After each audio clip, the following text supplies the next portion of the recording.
Good morning. Welcome to week 10. You are almost there. We have only 5 more weeks and you are done with your semester, so congratulations. Week 10 was about managing residential property, which was one of my specialties. We talk about certain types of residential property, whether that be single family, condominium, apartment, single family house, duplexes, triplexes, fourplexes, subsidized housing, apartments, also homes for the elderly, as well as what is big now is people recovering from either mental illnesses or getting out of jail, having those type of facilities where you can handle that type of care would also fall under a specific type of residential property.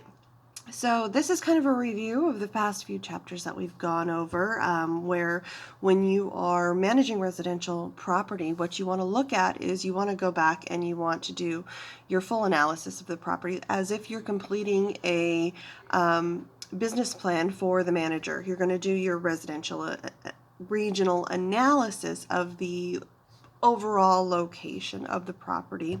You're going to identify any economic and demographics specifically for that area. Then you're going to dive a little further, do a neighborhood analysis, where the boundaries are, what are the benefits of living in the neighborhood, MTS, traffic studies, population, schools are a really big, important part of people's lives. They're in a good school district. And then look at the property itself. Identify what are the physical aspects of the property, what it has good characteristics of, whether the amenities are good, whether or not they need to be updated, whether or not they're inferior to the competition. Then you're going to look at the market analysis. What is the rent rate in that area for this particular property? What are those comparables? And in so, you're also going to analyze those alternatives that people are looking at when they're looking at your property. They're also looking at those other opportunities they could rent at the same time as yours. And why would yours stand out? Or what can you offer to entice people to rent and sign a lease with you rather than your competitor? So that was a good opening few pages there of chapter 10. Then it goes a little bit further into the operating budget. Your rent, your utilities, your expenses, the employees, the other income, all of those things you have to consider is how much rent are you going to generate. That's your biggest source of income when you have a rental property. And then you have the extras such as vending machines, laundry services, parking, and that kind of things, as well as forfeited deposits that people could also give you in the form of income. You subtract your expenses and your vacancy to get your NOI. And what does that stand for again? The net operating income. So that would be your net operating income of your total property. And after you get your NOI, in order to determine the value of the property, you have to divide that by your cap rate. And that will give you a good estimate of the total value of your property and what you should be considering as far as an offer if you are going to purchase this property. The chapter also dove into a little bit more of the market residential. Who is your target audience for this? How do you market to your specific target audience? Do you use the internet? Do you use print ads? And that ties back with the demographics after you've done your regional and your neighborhood analysis. So then you should basically understand how you're going to be marketing this property for rent.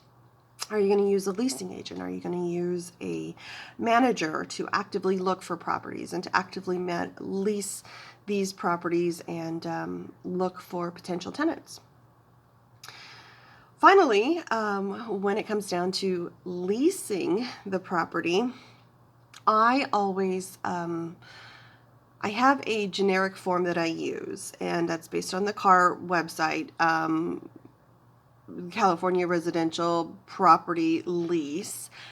After I have done some tweaks and added, I think about 3 or 4 pages of addendum, I then have my real estate lawyer take a look at this, and they go over all the new laws, all the new requirements for the state of California, because California is a very difficult state to be a landlord in. But after they look at all of those new laws, they change my lease accordingly.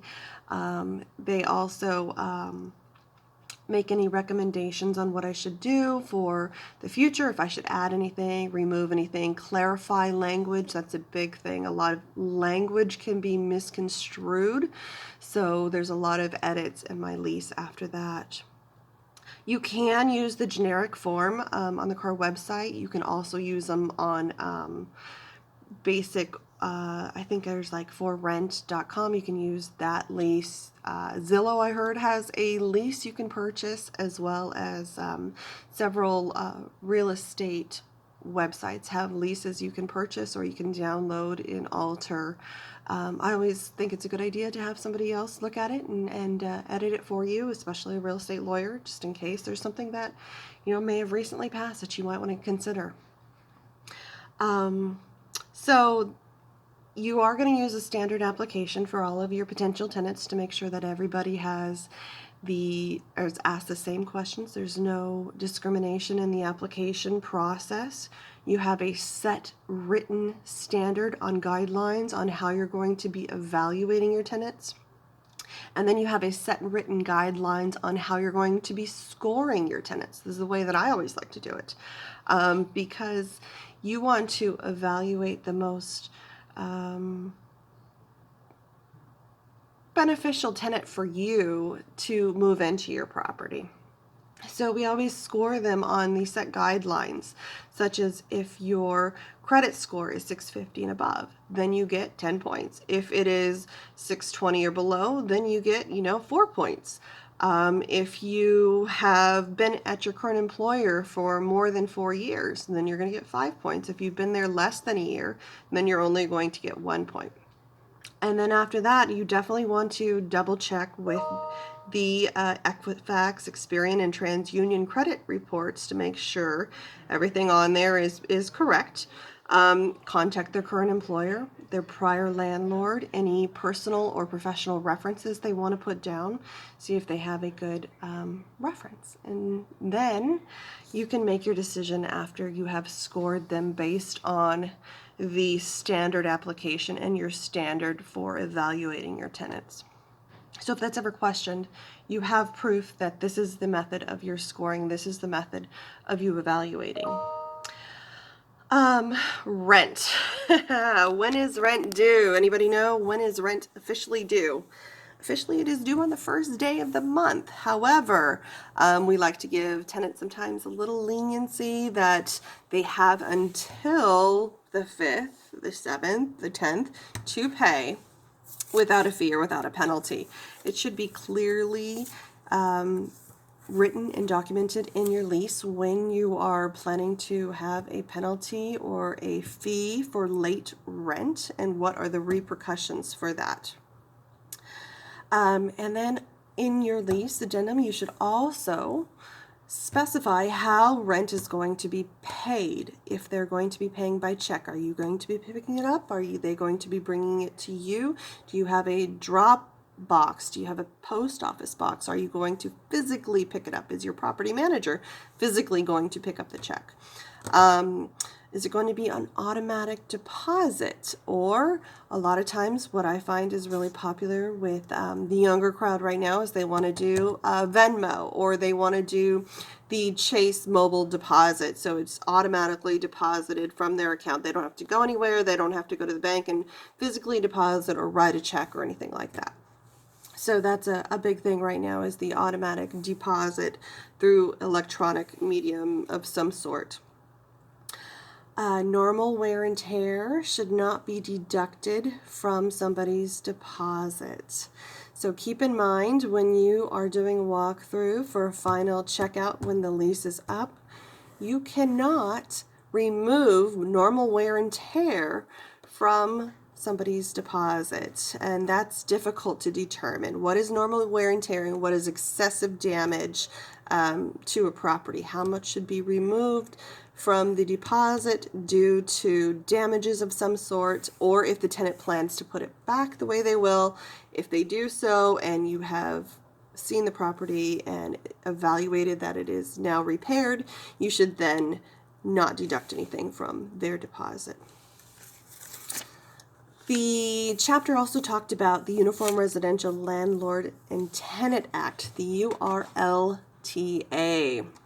These are the requirements that are put in place for landlords and tenants for basically how you handle everyday landlord-tenant issues in this situation, this agreement, this contract that you have between the landlord and the tenant. It sets forward requirements for a separate account from your own for the security deposit, that you have in the state of California 21 days to return the security deposit to the tenant after making the appropriate evaluations if there's any damages or if you're going to be deducting something from the security deposit that is not normal wear and tear. That you should also, as a property manager, maintain the property in a condition fit for habilitation.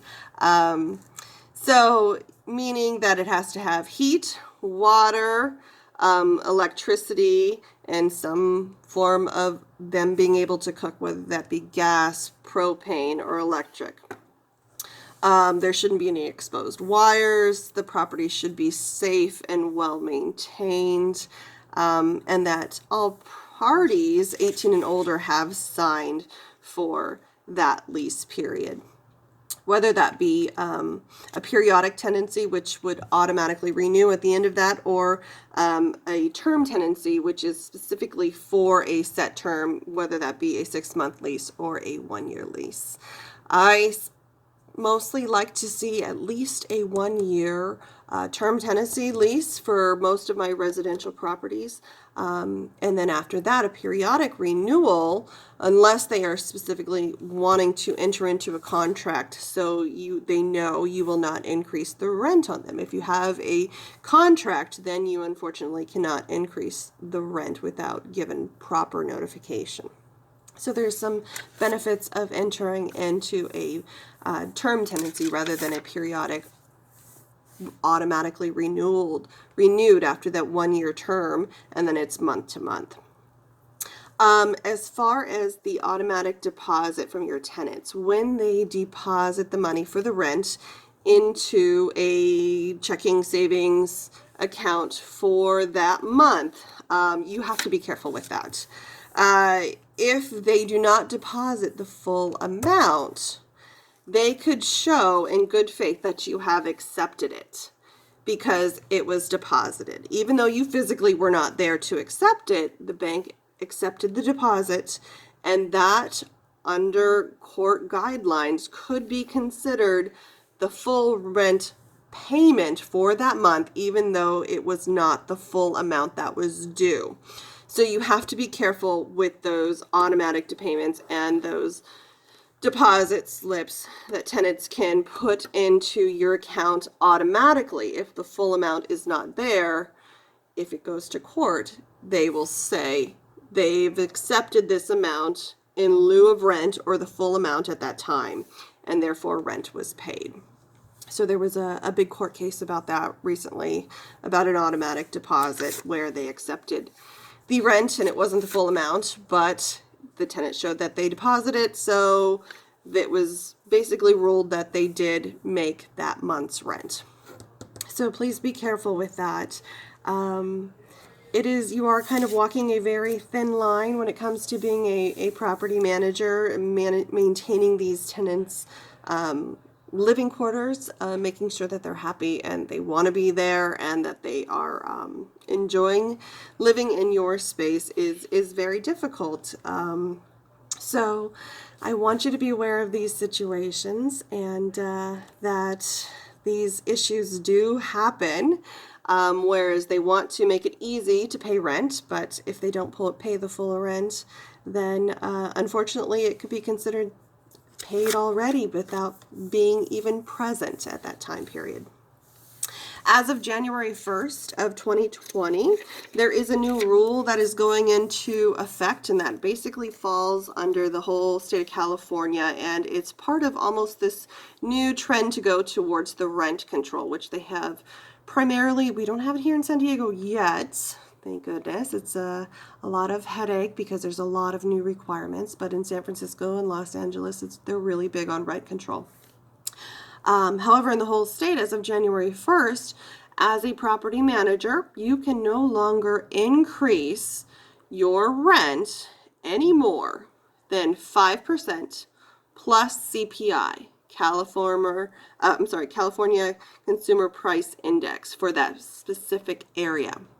So for instance, if you are in the city of San Diego and you want to increase your rent for next month, you can only increase it 5% of what you are already charging your tenant, plus the consumer price index.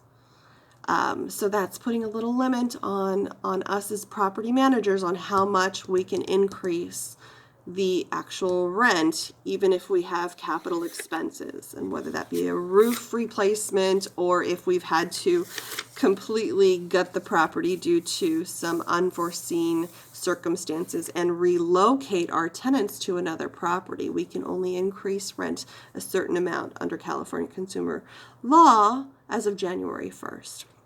So I hope you guys are doing well in your semester, and we will see you next week.